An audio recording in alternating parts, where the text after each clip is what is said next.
Hi, my name is Solomon Omeru, and with me is Edidion Okonkwo. And together we're going to be hosting this segment of the Afrocentrist podcast titled Discovery Tuesday. It's going to be a world of discovery where we'll have fun hanging out together as we bring you insights that will inform and educate you on topical issues bordering on relationship. This will help you discover yourself and enable you make better choices as you go through your unique life experiences. Coming to you every Tuesday at 4 p.m. GST. Remember, self-discovery is the first step to true freedom. See you there. Good day. So good to have you once again here to join us today on this segment of the Afrocentrist podcast called Discovery Tuesday. I'm so delighted to be here, and I'm not here alone. I'm with my co-host, Solomon. Solomon, how are you doing today? I'm doing great. How are you doing? I'm doing excellently well. My name is Edidion Okonkwo. Today we're going to be talking about self-identity. But this is the third episode, so we're going to wrap it up today. And we're going to be talking about how to maintain self-identity in relationship. We understand that relationships are important and they receive much of our time and our attention because they actually help us form our identity. I mean, today you're a dad, you're a mom, you're an aunt, you're a colleague, a brother, all because you exist in different relationships. So a person can lose their sense of identity when their relationship becomes top priority. So that's why it's important that as an individual, you dedicate your effort to know yourself. Your relationship with yourself is the foundation of all other connections that you have in life. So it's important that to be able to maintain your identity in your relationship, you must love and respect yourself. So that's what we're going to be talking about today, how to maintain your self-identity in the various relationships that you find yourself. Solomon, what do you have to say about that? A lot of people go into relationships losing themselves in the relationship because they fail to build a concrete identity. So it creates this over-dependence on your partner, which can be very stressful. And you find such relationships start having issues. How to maintain self-identity in relationship. And the first one is making out time to continue in your hobbies and interests. We all have our individual interests and hobbies. So when you meet people or when you get into a relationship, you don't just throw everything out of the window. Yes, it's ideal you start doing things with your hobby, start creating mutual interests and adventures with your partner. But keeping your personal hobbies and interests is very important because that is truly who you are. Yeah, you're very right. You're very right because it's important. Another key step to take into maintaining your self-identity in relationship is to stay true to yourself and your desires. Stay true to yourself. Know yourself that well.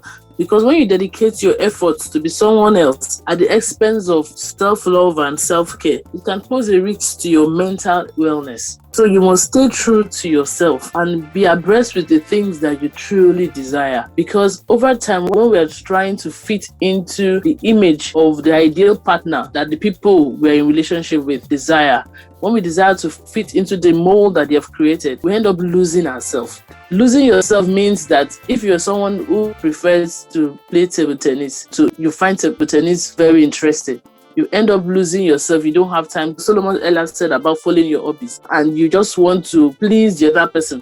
So you then accompany them to every match, even when you have other pressing things you should attend to just because you want to please that person. You're not staying true to yourself. You must understand that you are unique and you're entitled to the things that you love. You're entitled to love yourself that much, to enjoy your desires, to fulfill your pleasures. Stay true to who you are. Many people have lost their beliefs, they have lost their identity, maybe just because they want to feel among, they want to be in a clique or to be seen to be in a clique of people who have interests, desires that are different from theirs. So at the end of the day, they lose their self-discipline, all because they want to belong to a certain group. So it's very important that you must have such high self-esteem, such high respect for yourself, to stay true to the values, to the things that are unique and akin to you. Yes, absolutely correct. Another important aspect of maintaining self-identity in relationships is nourishing existing relationships. Before people go into relationships, for example, a dating relationship or marriage relationship, you have other friends you meet with, other friends who are tied to your identity, who help you grow. So cutting out those people from your life and isolating yourself just in your marriage or in your dating relationship may be dangerous unless those people are no longer important or they become toxic. But as long as those people still contribute to your nourishment, it's ideal to keep them around.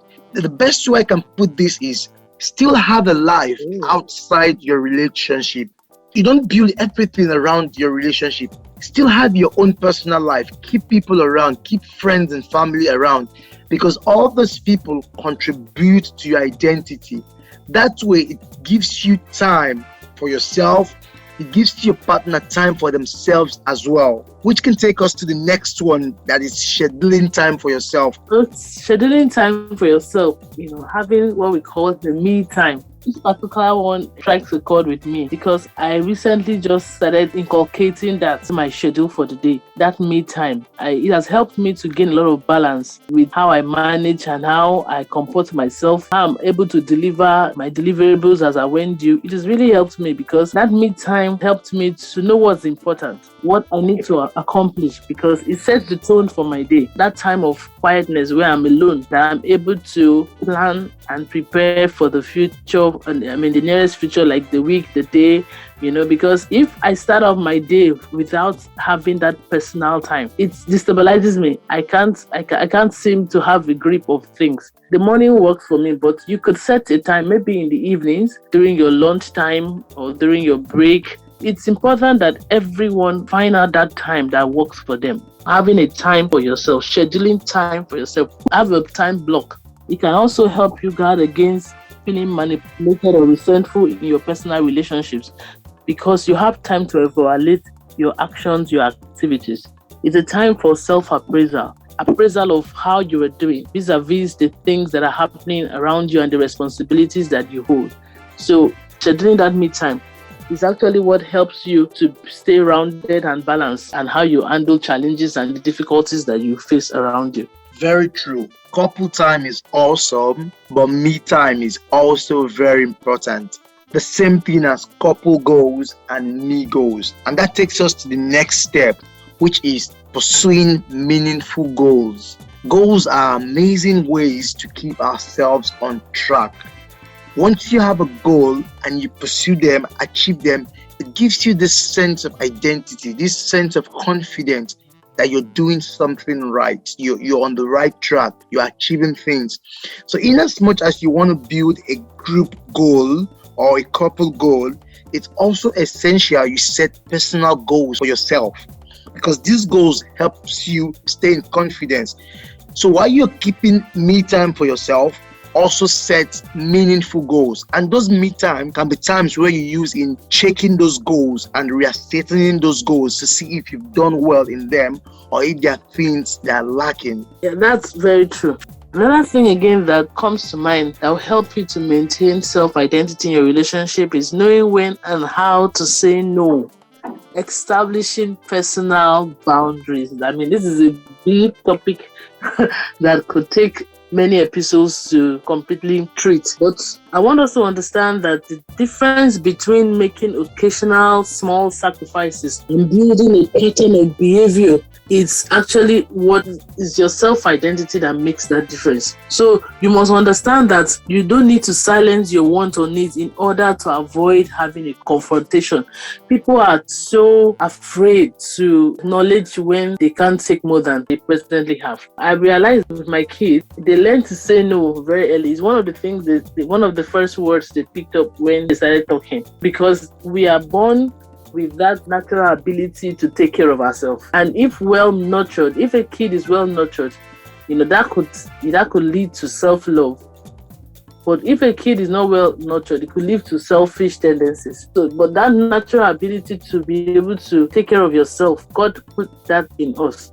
So we must learn to establish boundaries. You shouldn't feel bad when you have to turn down probably an invitation that you can't keep up with at the moment. People have that difficulty They want to please people. They want to be there for people at the expense of their own health and wellness. They feel so completely booked in and out that they don't even have time to rest, not to talk of having a me time. So it's important that as we grow up, as we take up responsibilities in life, we should know where our limits actually are. A person with a strong identity understands himself to know his or her limits and to appreciate that, and to be confident enough to be able to say that I can't take more than. A positive sense of identity is crucial to the development of self-esteem and confidence. I saw something online that's amazing. It says no is a negative word that has a lot of positive power. I'll say that again. It says no is a negative word that has a lot of positive power. And I really like that. Just the ability to say no to certain things can change one's life or create something amazing for people. So it's something very important. The last one we have for today is learn to speak up for yourself and your needs. Don't get drowned in relationships. We have this inner yearning for the things we want, the things that are necessary for us. So in as much as it's very ideal to compromise in a relationship, it is also very important to speak up for yourself, learning to say, oh no, I want this, or oh no, I don't want this. It keeps that balance in your mental health. It preserves your self-identity. So it's important to always learn to speak up for yourself. Don't be afraid. I don't think one should be afraid in relationship. I don't think one should be scared of bringing things forward. So it's just all about how you bring it forth and how you create that balance between yourself and the relationship.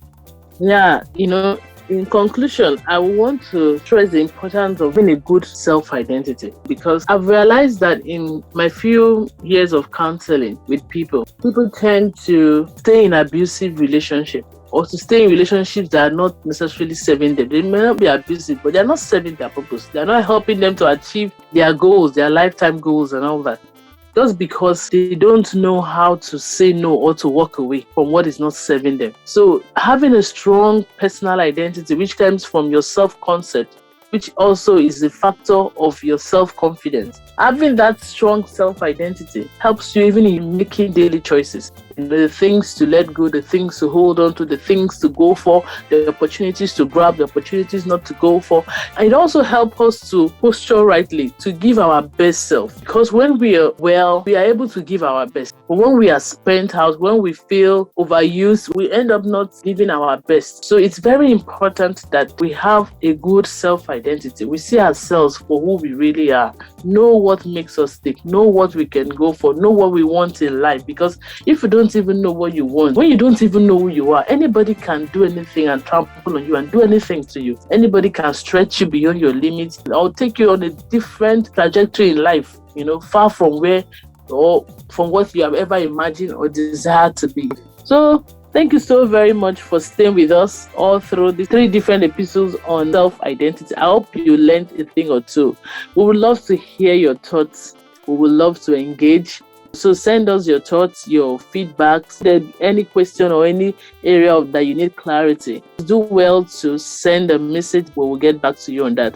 So until we come your way again on another interesting topic, stay safe and be true to yourself. Keep discovering. It's indeed a world of great discovery. So have yourself a wonderful day. Bye.